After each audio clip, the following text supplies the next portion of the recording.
Good evening. The state's Public Defender Department and District Attorney Association say there are plenty of problems to address when it comes to New Mexico's criminal justice system. Today, the Courts, Corrections, and Justice Committee met at the Roundhouse for an update.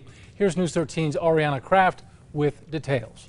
Public defenders say there's a severe shortage of attorneys to represent suspected criminals. Today, the chief public defender shared short and long-term plans to address issues in the criminal justice system.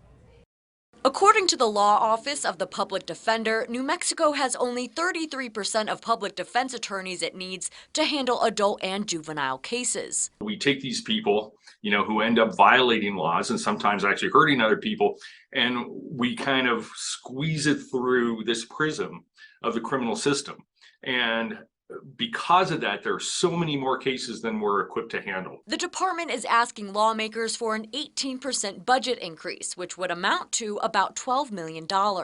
What we want for next year is to ask for the start of enough resources, which are mainly our people, are the resources at the public defender's office. Our lawyers, our social workers, our investigators, our staff. There's also a 5-year plan that looks at cutting down the number of people coming into the criminal system. We can do that through diversion, through sentencing reform, and through decriminalizing things that are against the law but don't actually affect public safety. Some of the offenses they want to see decriminalized include some DWI cases and then certain drug and property crimes.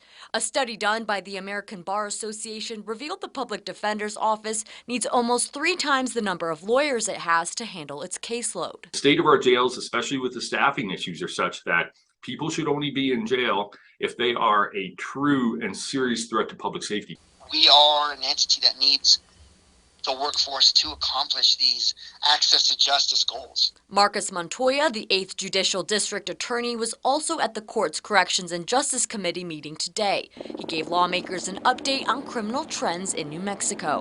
The fentanyl and the retail theft and catalytic converter thefts and mental health and behavioral health issues that surrounds a lot of the criminal offenders, and the resources that aren't available to the citizens in New Mexico.